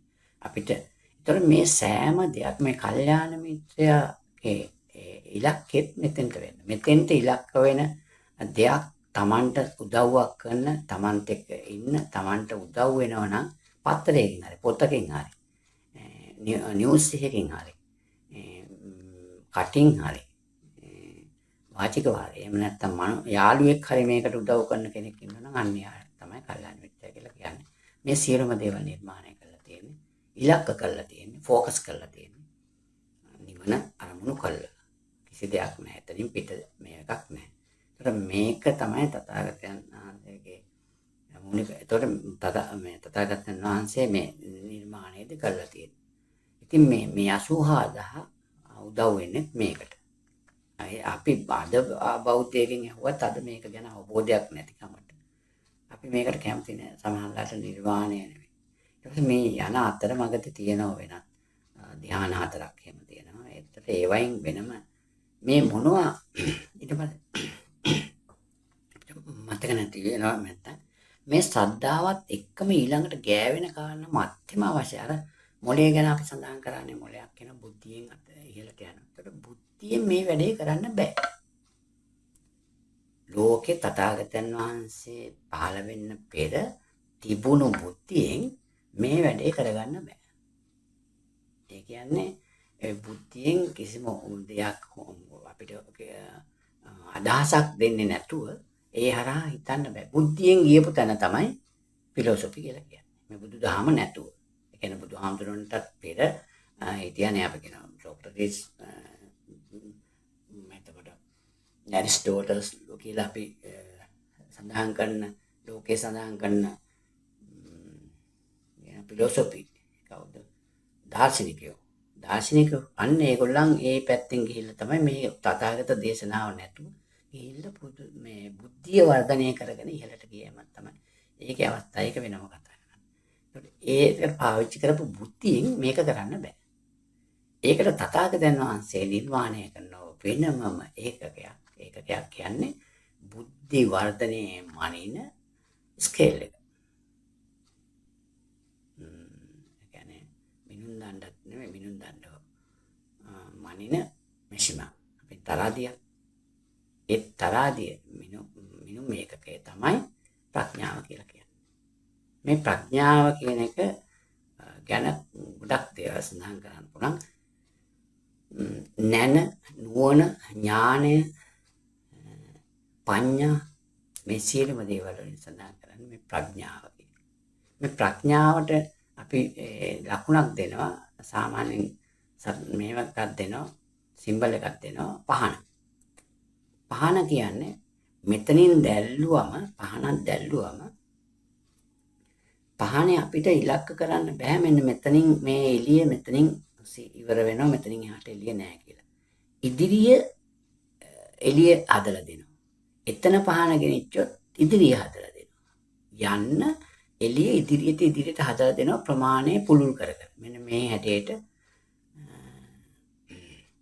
පුළුල් කර කර මෙතනින් පහන් දෙන්න. එතකොට නමෝ තස්ස කියන මේ ශ්‍රද්ධාව ඇති කරගෙන මේ කියන විදිය අවබෝධ කරගෙන යමේ අපි මුලින් අහලා තියෙන මම කලින් ප්‍රශ්න කිහිපයකට අහුවා බෞද්ධයෙක් වෙන්නේ කොහොමද කියලා. අපි කෙනෙක් බෞද්ධයෙක් වෙන්නේ කොහොමද කියලා. අපි කියනවා තෙරුවන් සරණේ පිහිට වීම. තෙරුවන් විශ්වාසයෙන් ගෞරවයෙන් තෙරුවන් සරණ ගියා කියන්නේ මම ඔබ වහන්සේගේ සරණ යෑම ඔබ වහන්සේ අර මට අන් සරණක් නැත. එහෙනම් වෙනත් විශ්වාස කරන්න බෑ. ඊළඟට මේකත් එක අමතක වෙන නිසා මට කියන්න ඕන ලෝකේ තියෙන පව් අතරින් අපි දැනට හඳුනගෙන තියෙන පව තමයි අපි දැනට සමාජයේ දන්න පව තමයි ආනන්තරීය පාප කර්මය කියලා. ආනන්තරීය පාප කර්මය. එතකොට බුදුන්ගේ ලේසලවීම සංඝ වේද සංඝුණාන්සේ මව්පිය මැරීම කියලා පහක් සඳහන් කරනවා. මෙන්න මේ පහ තමයි මිනිස්සෙක් තුලින් වුණාම ඒක ඉවර කරන්න බැරි. ඒ කියන්නේ වෙන පව් වගේ නෙවෙයි සතෙක් මරනවා එහෙම නැත්තම් දුකම තියෙන පව කියන්නකො මිනිස්සෙක් මරනවා. මේවා ඉවර කිරීමට හැකි දේවල්. කල්පකාලාන්තරයක් දුක් විඳලා හරි ඉවර කරන්න පුළුවන්. මේකට කිට්ටුවක්වත් ඉවර වෙන්නේ නැති ඉවර කරගන්න බැරි පහ තමයි අර පාප කර්ම පහ තමයි මේ පඩු පැත්තට ගියොත් නරක ආදියකට ගියොත් විඳින්න වෙන පාප පහ කෙලින්ම නරක ආදී කියලා කියනවා. මේ පාප පහටත් වැඩිය මම මේ කියන්නේ මේක අවබෝධ කරගන්න පහසු වෙන්න මේ පහ වැඩිය ලොකුම පාපය තමයි මිත්‍යා දෘෂ්ටිය. මේකත් පිළිබඳව දැනගන්න ඕන. සම්‍යක් දෘෂ්ටිය සහ මිත්‍යා දෘෂ්ටිය. සම්‍යක් දෘෂ්ටිය කියලා කියන්නේ මේ ඉලක්ක කරලා තින්නේ නිර්වාණය. සියලුම කාරණා නිර්වාණය ඉලක්ක කරලා තමයි තථාගතයන් වහන්සේ දේශනා කළා තියෙන්නේ. එතකොට මේකට සම්‍යක් දෘෂ්ටියක් තියෙනවා. අපිට ඕනම දෙයක් අපි රස්සාවක් හරි අපි අධ්‍යාපන කෙලවරක් අපිට දෘෂ්ටියක් තියෙන කියන්නේ දැක්මක් තියෙනවා. ඒ දැක්ම හරි ඉලක්ක වෙන්න ફોකස් වෙන්න. මගේ ඉලක්කය මෙන්න මෙතෙන්ට යෑම. මගේ ඉලක්කය වෛද්‍ය. මගේ ඉලක්කය මෙන්න මේ අධ්‍යාපනය මෙන්න මෙතෙන්ට යෑම. එහෙම පැහැදිලි ඉලක්කය. මේ ඉලක්කයට තමයි සියලුම දේවල් කරන්නේ. ගන්න බොන්නේ කැපවීම කරන්නේ, දිය ගන්න, ඒවා අඩු කරගන්න, කැපවීම කියන්නේ ඒවා අඩු කරගෙන මේ හිත ඇතුලේ මූලික අවශ්‍යතාවය. මෙන්න මේ වගේ තමයි බෞද්ධය තුල නිර්වාණය කරගන්නේ. මේ එක තමයි සම්‍යක් දෘෂ්ටිය. එතකොට මේකෙන් ප්‍රතිවිරුද්ධ අර හැම දෙයකටම ලෝකයේ දුන්න තියරි එකෙන් තමයි බුදුහාමුදුරුවෝ අනුගමනය කරන්නේ. මේක ප්‍රතිවිරුද්ධ එක තමයි මිත්‍යා දෘෂ්ටිය. කෙනෙක් මිත්‍යා දෘෂ්ටියක් කියන්නේ මිත්‍යා දෘෂ්ටියකට වැටුණා කියන්නේ බෞද්ධයෙක් වැටුණා කියන්නේ තාම කියාගන්න බැරි තරම් අවාසනාවක්. බෞද්ධයෙක් මිත්‍යා දෘෂ්ටි වෙනවා කියන්නේ අද වර්තමානයේ නම් ගොඩක් එහෙම තමයි. තථාගත දේශනාවෙන් පිට අන් දේවල් විශ්වාස කරේ ඒ හරහා ගමන් කිරීම. මෙතෙන්දි කියනවා නැත්ති මේ සරණ. ඒ වචනේ අන්තට ධාරණය කරගන්න ඕන බෞද්ධයෙක්. නැත්නම් මට අන් සරණක් ඔබ වහන්සේගේ සරණ මේ තුන් සරණ හැර. බුද්ධ ධම්ම සංඝ විතරයි බෞද්ධයට තියෙන්නේ. මේ කිසිම විශ්වාසයක් ඊට පස්සේ යන්න බෑ මේකේ සඳහන් නොකර. මෙන්න මෙතන ඒ කාරණා. ඊට පස්සේ මේ ශ්‍රද්ධාව ගැන මේකත් ඊට පස්සේ නමෝ තස්ස කියලා පළවෙනි එක කියනකොට මෙතන අවශ්‍ය ඒකට අවශ්‍ය කරන ශ්‍රද්ධාව හැදිලා. ශ්‍රද්ධාවෙන් කරන්න ඕනේ ඒක. අවබෝධ ශ්‍රද්ධාව කරනවත් එකම ඒකට ඒකම හැදෙන ප්‍රඥාව වර්ධනය වෙලා දසමයක්. අපි කියන දසමයක්. ඊට පස්සේ ඒක දෙවනි සැරේ නමෝ තස්ස කියනකොට තව දසමයක් වර්ධනය වෙනවා. තුන්වෙනි සැරේ නමෝ තස්ස කියනකොට තුන්වෙනි වාරය කියනකොට තවත් දසමයක් වර්ධනය වෙනවා. අපි පංචශීලයේ පළවෙනි ශික්ෂාපදයේ හිත ඇතුළට ගන්නකොට මම සතුන් නොමරමි කියලා කියනකොටම තවත් දසම වර්ධනය වෙනවා. මේ දෙක එකට යන ශ්‍රද්ධාවයි ප්‍රඥාවයි එකට යන මේ ක්‍රියාවලියත් එක මේ ක්‍රියාවලිය කරගෙන යන අපිට තියෙන්නේ මේ ක්‍රියාවලිය සිත කය වචනේ අවබෝධය මෙන්න මේ මූලික දේ අවබෝධ කරගන්න ඕනේ. එතකොට අපිට පරිපාසුයි මේක ඕනම දෙයකට මූලික අපිට ෆන්ඩමෙන්ටල් නොලෙජ් එකක් තියෙන්න ඕන කියලා කියන්නේ. එතකොට මේ ඉදිරියට යන මේකට අවශ්‍ය සාපේක්ෂ ඉදිරියට යන්න මෙහෙන් අපි මේ ක්‍රියාවලිය කරගෙන යන්න ඒකට අවශ්‍ය කරන ශ්‍රද්ධාවත් හැදෙනවා ප්‍රඥාවත් හැදෙනවා. ස්ථාවර ප්‍රඥා මෙන්න මේ ස්ථාවර තියාගැනීම ටිකක් අමාරු. දැන් මේ ක්‍රියාවලියටත් වැඩිය මම හිතනවා අමාරුයි ශ්‍රද්ධාවක් කියන හිතේ තියාගන්න එකක්. ශ්‍රද්ධාව කියන්නේ මිනිස් හිත කියන්නේ හැම තිස්සෙම මේක ප්‍රමාණයක් තියෙනවා. දවසට 15 වෙන සිත් සංඛ්‍යාව. දවසක් අපි අවදි වෙලා ඉන්න දවසක් තුල ගෙවෙන සිත් සංඛ්‍යාවක් තියෙනවා. ඒ සිත් සංඛ්‍යාව තුල වැඩි කොටසක් එන්නේ පහළ වෙන්නේ මේවට කියන කෙලෙස් කියලා. හොඳ ඒවම නෙමෙයි. අසුභයවම තමයි එන්නේ. ඉතින් ඒ නිසා ඒ ශ්‍රද්ධාවක් ඒකාකාරී වචල වශයෙන් ශ්‍රද්ධා කරන් මේකේ හරි මේකක් තියෙනවා. ආරම්භයේ හරියටම හොඳට සිද්ධ වෙන්න ඕන. හොඳ දැනීමක් එක්ක ආරම්භ කරන්න ඕන. වෙන කිසිම දෙයක් විශ්වාස කරන්න බෑ. බුද්ධ ධම්ම සංඝයාර මට අන්සරණක් නැත. ඉදිරියට යන්න ඕන. මේ ක්‍රියාවලියේ ඉන්න කෙනාට ස්වභාව ධර්මය දෙනවා. මාර මේ කියන්නේ බකප් එකක් සහ ෆුල් සපෝට් එකක් දෙනවා. සම්පූර්ණම ස්වභාව ධර්මයේ තියෙන පවර් එක දෙනවා. දාලා දෙනවා මෙතෙන්ට. මේකේ යන කෙනාට මේකට බාධා වෙන දේවල් වලින් මෙයාගේ ජීවිතයක් කියන්නේ තනකොළ ගහක් තියෙන පිළිපිඩක් වගේ වෙන බිඳුවක් වගේ ඒක කොයි වෙලේ මොහොතේ එළියට වැටෙද්ද දන්නේ. ඒ වගේ සමාන ජීවිතයකට එන්න පුළුවන් නිවා වෙන්න පුළුවන් අවස්ථා සෑම මොහොතකම මෙන්න මේ වයින් අතුරෙන් පැමිණෙන කිසිම දෙයක් එන්න දෙන්නේ නැති වෙන්න ස්වභාව ධර්මයේ මෙයාව ආරක්ෂා කරනවා. මෙයාට දෙනවා ගාඩ් එකක්. ඒ ගාඩ් එක ලෝකේ තියෙන අමුදාවල් එකතු කරලා, ගවියායද එකතු කරලා ගාඩ් එක වගේ දසලක්ෂ ගුණයකින් වැඩි මේ ගාඩ් එකට. ඒ ගාඩ් එකට තථාගතයන් වහන්සේ සඳහන් කරන ධම්මෝ අවේරක්කති ධම්මචාරී. අන්න මේකට බාහිරව මේකේ ක්‍රියා කරන කෙනාට මේක ඇතුලේ ස්වභාව ධර්මයෙන් දෙන සහයෝගය. ස්වභාව ධර්මයයි බුද්ධාමය කියන එක. ඒතකොට ස්වභාව ධර්මය අර යුගල සඳහන් කරානේ. ඒ යුගලම තමයි තථාගතයන් ඒ තියරි එක තමයි ගන්නෙ. ලෝභය නැති කරන්න ඕන අලෝභය ප්‍රති උත්තරේ. ද්වේෂය නැති කරන්න ඕන අද්වේෂය. මෝහය නැති කරන්න ඕන ප්‍රඥාවයි. කියලා මේ ඒ අර තියරි එකම තමයි. එතකොට මේක ක්‍රියාවලිය මේක කරගෙන යන කෙනාට ආරක්ෂාව දෙනවා ධම්මෝ. මේක වැඩි වෙන්න අර ධර්මෝ වේරක්කතිච්චා ධම්මචාරී කියන ආරක්ෂාවත් එන්නෙන්නම වැඩි වෙනවා. ඊළඟට මම කිව්වා මේකේ 8 සිල් ඊට පස්සේ දස සිල් අපි කියන ස්වාමීන් වහන්සේ කෙනෙක් සමාදන් වෙනවා. මූලික වශයෙන් මම කියන්නේ වෙනම ස්වාමීන් වහන්සේ කෙනෙකුට සමාදන් වෙන්න සීල 227ක් ඒවා කියනවා බෙදිලා යනවා. මූලික ටික අපිට සාමාන්‍ය බෞද්ධයෙක්ට මමත් ගොඩාක් ස්වාමීන් වහන්සේලාගේ පිළිබඳ ලොකුවට ගොඩක් ඇතුලේ කාරණා ගැන සොයලා බලලා නැහැ. මම සාමාන්‍ය කෙනෙක් හැටියට අවශ්‍ය වෙන උඩ 227ක් වෙනවා. එක්තරා අවස්ථාවක මේකට ප්‍රයෝජනවත් වෙන ඒ සීල පිළිබඳව ස්වාමීන් වහන්සේ කෙනෙක් තථාගතයන් වහන්සේ සිවුරු රැක ගන්න බැරුව සිවුරු අරින්න කියපු අවස්ථාවක මට මේ කියන්නේ ඇත්තටම මේවා වැඩි නිසා කියන්නේ සිල් අපි කියන මේක 5යි 8යි 5යි 8යි 10යි 227යි තවත් වැඩි නිසා මේ ඒක රකින්න බැරුව සිවුරෙන් ඈත් වෙන හදනකොට ස්වාමීන් වහන්සේ කෙනෙක් තථාගතයන් වහන්සේ කතා කරලා ඇහුවලු ඇයි කියලා ඇහුවා මට මේ සිල් රැක ගන්න මේ සිල්. එතකොට තථාගතයන් වහන්සේ අහලා තියෙනවා ඔබට විචාර ඕන නැහැ. 200 ගණන් ඕන. එකක් රැක ගන්න පුළුවන්ද?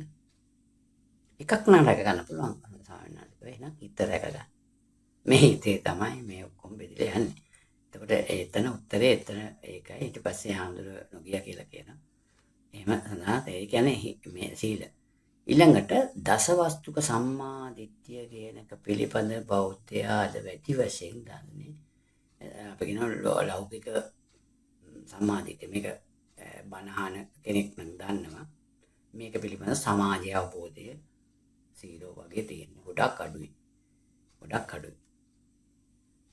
අඩු නිසා මේක නොදැනීමම විශාල පව් කාරණා මේ සමාජයේ සිදුවීමට හේතුවක් වෙනවා. මේක නොදැනීම මේවා විශ්වාස නොකිරීම. සද්ධාාවක් නැහැ. සද්ධාව නැතුනම් ප්‍රඥාව නැහැ. මේ ආලෝකය පේන්නේ නැහැ කළුවරේ.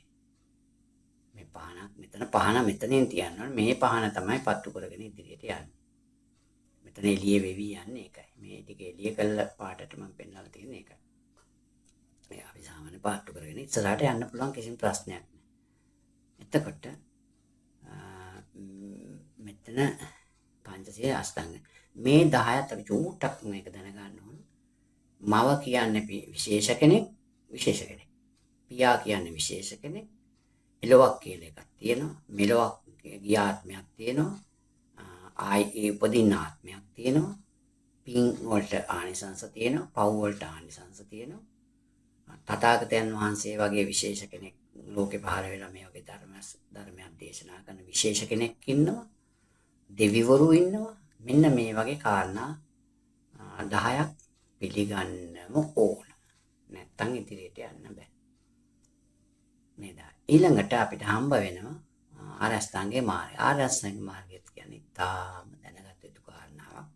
මේක ගමන් කරනවා. ඉතින් මේවා එච්චර මේක දැනගත්තොත් අමාරුත් නැහැ වගේ. ලොකු අමාරුවක් නෙමෙයි හැමදේම. මේකත් එක්ක හරි පිරිසිදු වෙනවා. හරිම ලස්සනයි. කියන්නේ හරිම හිත පිරිසිදු. වෙන බාහිර කිසිම දෙයක් නැහැ. මේක එක තියාගෙන ක්‍රියා කරගෙන යනකොට හරිම සතුටක් සහදෙනවා. ඒ සතුට නිරාමිස සතුට ඕන සතුට නැත්තම් මේක යන්න බෑ. මේක දුකකින් යන්න බෑ. මේ වගේ විශාල කාර්යයක් දුක් වෙලා කනගාටු වෙලා වේදනාව විඳ කරන්න බෑ. ශරීරයේ සිතත් මනසත් කයත් නිරෝගී වෙන්න ඕන. මේ සියලු. ඒතකොට මේ ප්‍රඥාව කියලා කියන්නේ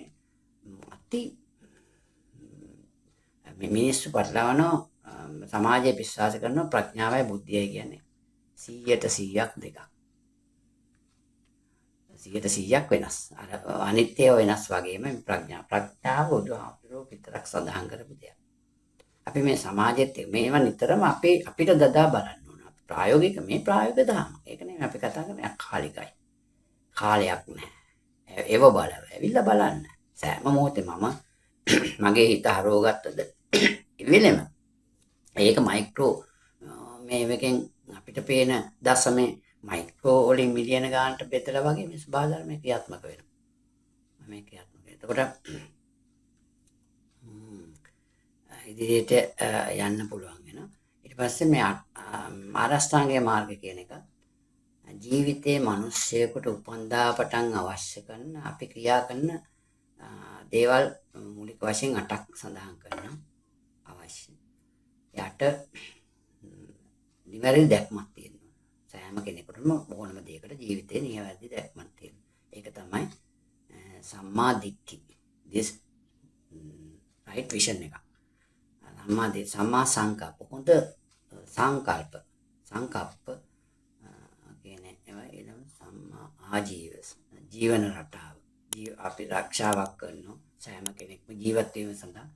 ඒක මෙන්න මේ සෑම දෙයක්ම කරන්න ඕන මේක ඉලක්ක කරනවා. තාරතනාන්සේ අන්තිමට කොන්සන්ට්‍රේටින් කියලා කියනවා.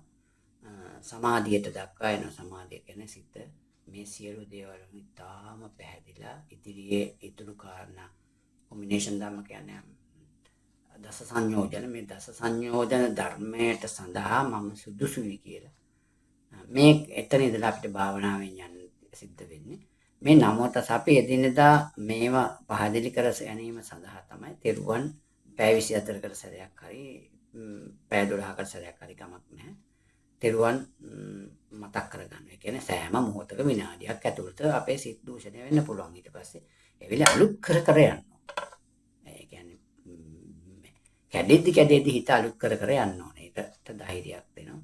මේ තැන්වලදී අවශ්‍ය කරන සමාජ ජීවත් වෙන්නදී අවශ්‍ය කරන ප්‍රශ්න විශාල ප්‍රශ්න එනෝනේ. අද සමාජ වලත් නිසා මේ ප්‍රශ්න වලට එවෙලට මේකත් එක්ක ඉන්න කෙනාට අවශ්‍ය කරන මොලය උත්තරේ මෙන්න මේක ඇතුලෙන් දෙනවා. මෙන්න මේක වර්ධනය වෙලා තිබුණ සාපේක්ෂව ඒක ඇතුලේ තියෙන මේ ප්‍රශ්නෙට උත්තරේ. එයා ඉන්න තැනත් එක්ක. මෙතෙන්ට වර්ධනය කරගෙන ආවා කියන්නේ මෙතන ප්‍රඥාව මෙතෙන්ට ගෙන ආවා කියලා කියන්නේ.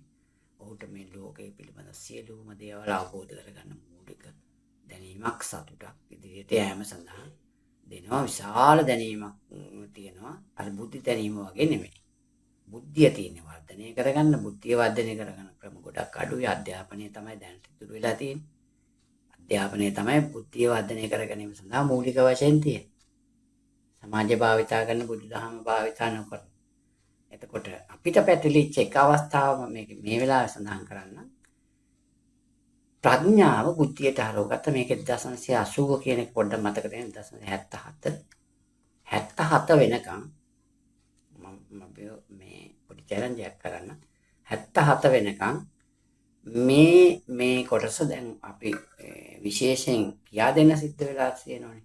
මේ රූප සටහනක් අඳලා හරි ධර්මයේ පිළිබඳ මේක හරියට බලපු කෙනෙකුට මූලික අවබෝධයක් ගන්න පුළුවන්. බුදුදහම කියන්නේ මොකක්ද කියලා. බුදුදහම කොහොමද හැදෙන්නේ? බුදුදහම ආවේ කොහොමද? කවදද ආවේ? මේ විස්තර ටිකක් ගන්න පුළුවන්. මේකේ මූලික ඇතුළු කාරණා. ඒතර බුදුදහම නැතුව බාහිර ලෝකෙ මේ කතා කරේ ඊට අමතරව හරි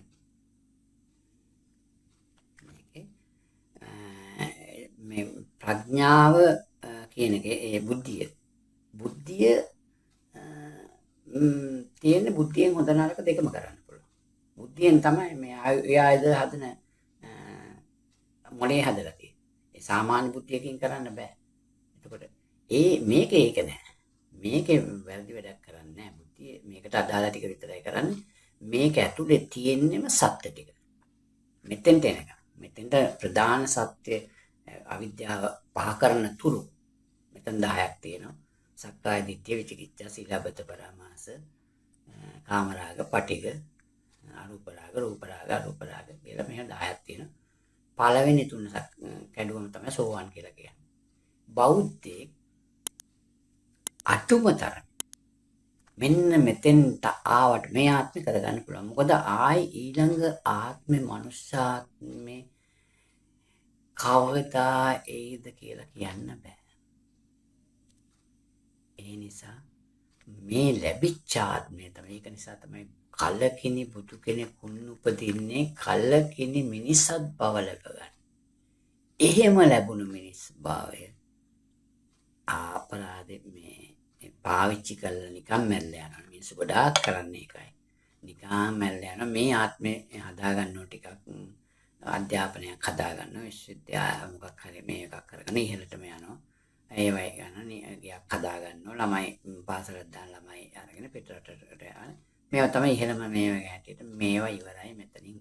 මේ ආත්මය ඉවරුණත් එකම කොන්න ලෝකේ අයිද කියලා දන්නේ. මේක දරුණුයි. ඊටාම දරුණු තත්යක අපි ඉන්නේ. මොකද ඊළඟ ආත්මය අපිට මේ විදිහට කතා කරන්න මේ වගේ. ඒතර මම මේ මගෙත් එක්ක හිටපු කීප දෙනෙක් මිය ගියපු අය. මගේ අම්මා මගේ නෝනා දැන් මාස 4කට 5කට ඉස්සෙල්ලා මිය ගියා. මේ සියලු දෙනාත් එක්කම අපි මේ කාරණා සාමාන්‍යයෙන් කතා කරලා තියෙනවා. ඒතකොට මම කල්පනා මේගොල්ලන් කොහෙද ඉන්නේ? මගේ නෝනා ගැන මට සතුටක් තියෙනවා. අවබෝධයෙන් එයාගේ මරණය පිළිබඳ සතුටක් තියෙනවා. මගේ දැනීමත් ඒක අපි වෙනම කාරණා. එතකොට මෙතනින් එහාට අපිට බයක් තියෙනවා. මේ බයට තමයි සසර ගෝර බය කියලා කියන්නේ. මේක සඳහන් වෙන බුද්ධාමි සඳහන් සසර ගෝර බයක්. ඇත්ත ගෝර බයක්. කල්පනා කරලා උපකල්පනය කරන්න නිකන් ඉන්නකොට අපේ සතෙක් උපකල්පනය කරලා මගේ ජීවිතේ එතෙන්ට ගියා. අපි නිකන් මේක සෝමහාමුදුරුවෝ සමසාවඥාන්සේ මෙතන උත්තරයක් දුන්නා. එන්න මෙහෙම එකක්. මට මතක් වෙනවා හාමුදුරුවෝ කොටසක් විශ්වාස කරන්නේ නැහැ ලබන ආත්මයක් තියෙන මේ දසවස්තුක සම්මාදිට්ඨියේ තියෙනවා මේක. ලබන ආත්ම විශ්වාස කිරීම. කොටසක් විශ්වාස කරන්නේ නැහැ ලබන ආත්මයක් තියෙනවා කියලා. කොටසක් විශ්වාස කරනවා. අපි විශ්වාස කරනවා. මේකත් එක්කම ඉන්නේ. එතකොට පවට බයයි. මම බය එකම දේ පවට වෙන කිසිම දෙයකට සාමාන්‍යයෙන් මට බයක් නැහැ. මම බයයි පවට. පව කරන්න මම බයයි. ඉතින් මේක එහෙම එකක් තියෙනවා. එතකොට සමහමුදුර කියනවා මේ කොටසක් විශ්වාස කරනවා ලබන ආත්මය කොටසක් විශ්වාස කරන්නේ නැහැ. අපි නිකන් හිතමු ඇත්තටම තිබුණා කියලා එහෙම. ලබන ආත්මයක් තිබුණා කියලා. දැන් මෙතනින් මරණ හැටි සතෙක් වුණා. එයාට ආයේ ඒකයි ගෙවන්න වෙන්නේ. මේ සතා විඳින පේනෝනේ අපි බල්ලෙක් අපි සමාජෙ විඳින වේදනාවන් ටික. අන්න ඒ ටික විඳගෙන ඉන්න ඕනේ මේ මරණයෙන් පස්සේ. එතන බයක් තියෙනෝනේ. එතකොට අර විශ්වාස කරපු කොටස බේරි. ඒ විශ්වාසය අපිට ගියේ. පේනුනේ නැහැ. මේක පේන්නේ නැහැ එහා පැත්තේ. මරණයට විතරයි දක්වා විතරයි අපිට කතා කරන්න පුළුවන් පේන සීමාව. මම පේන්නේ නැති නිසා විශ්වාස කර මේක විශ්වාස කර තථාගත ධර්ම විශ්වාස කරලා මේ එලොවක් විශ්වාස කරපු කෙනා හිතලා පව් අඩු කරගෙන පින් ටිකක් කරගෙන තිබුණා. එයාට බේරිල්ලක් තියෙනවා. සුයිප් එකක් ගත්තු කෙනෙකුට නම් සුයිප් එකක් ඇතින්. මෙයා කොහොමත් නිරේන. මෙයාට කොහොමත් නෑ. මොකද එයා විශ්වාස කරෙත් නෑ. එයාට ක්‍රියා කරෙත් නෑ. ඒක මේ කාරණාවක් තියෙනවා. ප්‍රඥාව වර්ධනය කර ගැනීමත් ඊට පස්සේ පව බය වීම තියෙනවා. ඒකට අපි බුදුහාමුදුරුවෝ සඳහන් කරලා තියෙනවා හිදියොත්ප්ප කියලා. මේකත් අති දැනගත යුතු මූලික කාරණාවක් ක්‍රියාවට හිදියොත්ප්ප කියලා. පවට බය වෙන්න මොකද පව කියන්නේ මේ පැත්ත එකතු කරනවා අපිට දුක්කම එකතු කරන්නේ. මේ මෙලෝ එලොව දෙකටම දුක එකතු කරන්නේ. කිසිම දෙයක් මේ වැඩි හරියක් සමාජයේ තියෙන්නේ මේ අද වර්තමානයේ තියෙන්නේ මේ පැත්ත අපි නොසලකා හැරි. අපරාධ මේක ගෙවලා මේක නිකන් ගෙවලා දැම්මොත් මට හිතෙන්නේ ඇමරිකාවේ අපි ලෝකේ කෙළවරක ඉඳලා සිරිපාද නගින්න ආපු කෙනෙක් ඉතා දුක් විඳලා හම්බ කරගෙන මාන්සියෙන් මෙහෙම ඇවිල්ලා සිරිපාදේ බුදුහාමුදුරන්ගේ පාදේ ස්පර්ශ මේ බලන්න කියලා එන කෙනෙක් ඇවිල්ලා මේ ළඟටම ඇවිල්ලා ලංකාවටත් ඇවිල්ලා ලංකාවෙත් මේ අමාරු ගිහිල්ලා සිරිපාද ළඟට ගිහලා එතන පැය ගන්නාවක් දුක් විඳලා කන්දත් නැගලා මේ අපි කියන නල්ල තන්නියට ගිහිල්ලා ආපහු හැරිලා ගියා වගේ කියලා තමයි මේ ආත්මේ මම සරලව කියන එක. මේ කාරණා ටික තේරුම් නොගෙන මේ ජීවත් වුනේ. ඒවා උනොත් අපිට වෙන දේ. ඊට පස්සේ අපි මෙතනින් අපි මරණ කාලේ අඩුයිනේ. මේ ජීවත් වීමේ කාලේ අඩුයිනේ. මේකේ තව චුට්ටි කාලෙකදී අපි මේක දාලා යනවා. මෙන්න මෙතෙන් ඉක්සෙල්ලා මෙතෙන්ට අවබෝධ කරගන්න කොහොම හරි වැඩියෙන් තමන් ඉන්න තැනත් එක වේගෙන් බැරි නෑ. මේක අවබෝධ කරගත්තොත් වැඩි නෑ. ඊටාම පුළුවන් කාර්යයක්. මේ ආත්මිකදී ඒක තමයි බුදුහාමුදුරුවෝ ඩිසයින් කරලා තියෙන්නේ. අපි ස්වාමීන් වහන්සේලාගේ ධර්ම දේශනාවන්දී ගොඩක් අඩුවෙන් තමයි මේක ඉලක්ක කරලා කියන්නේ. මොකද ස්වාමීන් වහන්සේලාත් අද පැටලිලා තියෙන්නේ. ඒක වෙනම මම වීඩියෝ එකකින් පෙන්නන්නම්. ඒක මූලික කාරණා මෙන්න මේ 77න් පස්සේ වෙච්ච විනාශය. ඒ කියන්නේ එතෙන්දී ඒ දේශපාලනඥ මිනිස්සු වනින්න මේ කරන එක නෙමෙයි. ඊට එහාට කියපු ගැඹුරු කාරණා ටිකක් තියෙනවා. ඒ කියන්නේ අපි බටහිර වැළඳගත් එක. බටහිර වැළඳ ගන්න සිද්ධ වෙනවා ඒක එකක්. එතන ඉඳලා අපි අපේ ප්‍රඥාව බුද්ධිය කරා.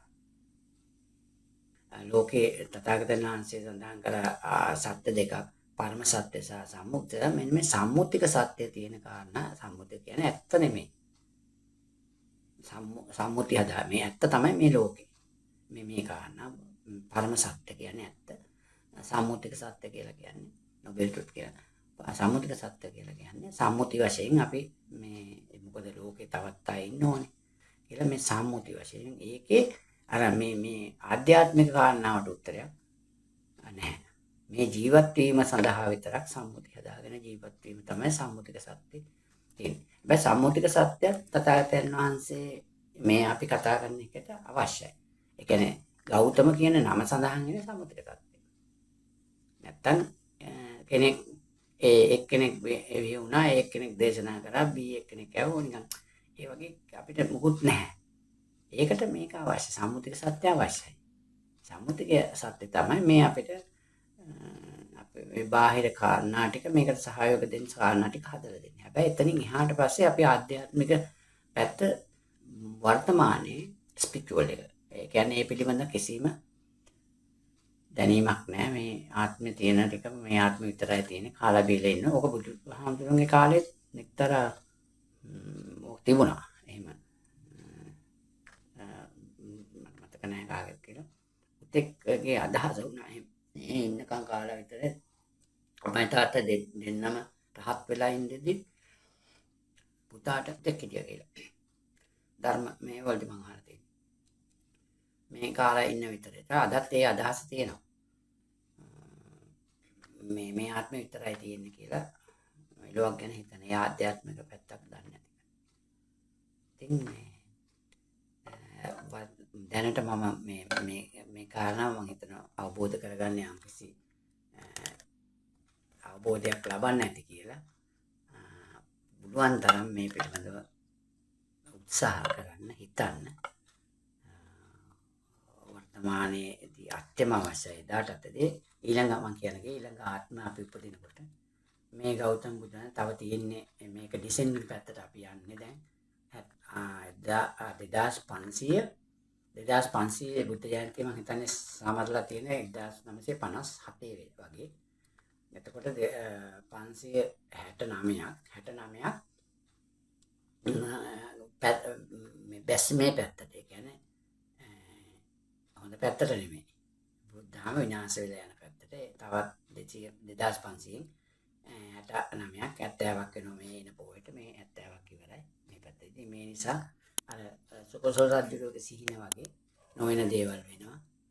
එහෙම ගාලාවක් තියෙනවා. ඊළඟට මට පොඩි කාරණා මේකත් එක්කම කියන්නම්.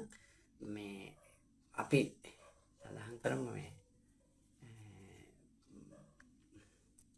ස්වභාව ධර්මයේ පිළිබඳව මේ මීට කලින් මම කොහොනේ 77 ඉස්සෙල්. ඒතකොට අපේ ශ්‍රී ලංකා පොලිසියක් තියෙනවා. වර්තමාන ශ්‍රී ලංකා පොලිසිය කියන අපි ඒක තියෙනවනේ. මේ ශ්‍රී ලංකා පොලිසිය මීට අවුරුදු 180 ගණනාවකට ඉස්සෙල්ලා 86ක් උදකෝයද. අකට ඉස්සෙල්ලා නිර්මාණය කරලා තියෙනවා. එතකොට අපි යටත් විජිත වල ඉන්නේ බෑ. ඒක සුද්දා අපිට පොලිසිය දීලා ශ්‍රී ලංකා පොලිසිය නිර්මාණය කරාට පස්සේ සුද්දෝ බුදුදහම ගැන මේ එකක් කරේ නැහැ. බුදුදහමට විනාශ පැත්තක් කරා මිසක්. ඒතර අපෙන් අහනවා මම උපකල්පනය කළ මේ ටික කියන්නේ.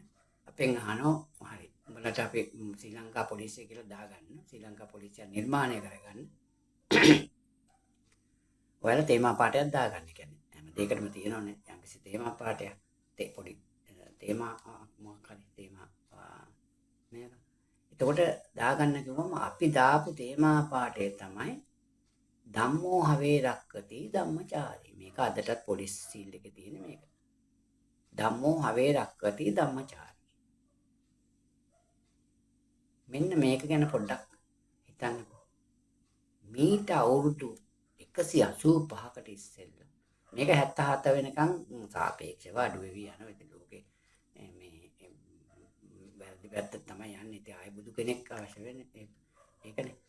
ඉතින් එහෙම යනවා. නමුත් මේක 77ට පස්සේ වේගවත් කරලා සංකීර්ණ කරා. මෙතෙන්ට එනකන් තිබුණා ලස්සන සමාජයක් අපේ පුංචි කාලේ. ඒක අපේ වාසනාවක් වින්දා ඒ කාලවල ඉන්න කරන්න. හරි සාපේක්ෂ කාලය. මෙන්න මෙතනින් පස්සේ සංකීර්ණ කෙලින්ම මුකුත් හේතා නෙවෙයි. මෙන්න මේ බටහිර වැළඳීම වේගයෙන් අපේ රට තුල. ඒක අනිත් රටවල් වලට සාපේක්ෂ ඉන්දියාව, පාකිස්තාන වගේ ආසියාතික රටවලත් සාද වෙනකොට ලෝකෙක මේ මොකද මේ තාක්ෂණය කියන්නේ ඒක වෙනම මම අපි කතා කරමු. කිසිම යහපතක් නැති දෙයක්. අපි ඒක වැළඳගෙන අපේ තියෙන පරම සත්‍යය පයින් ගහලා ඒවා වැළඳගෙන යන්න ඒකට අයිති වැරදි රිසල්ට් එක අපිට ලැබෙනවා. අපි අද දවසේ මේ වීඩියෝ එක මම නතර කරනවා. අලුත් වීඩියෝ එකකින් හම්බෙන මේ වීඩියෝ එක සබ් පුළුවන් නම් සබ් යම් කිසි දෙයක් ඔබ ලැබුවා කියලා හිතනවා නම් අවබෝධයක් ලැබුවා කියලා හිතනවා නම් subscribe කරන්න කියලා මම ඉල්ලීමක් කරනවා. මොකද ඒක මට ඉදිරියට සහයෝගයක් වේවි. සියලු දෙනාටම තෙරුවන් සරණයි.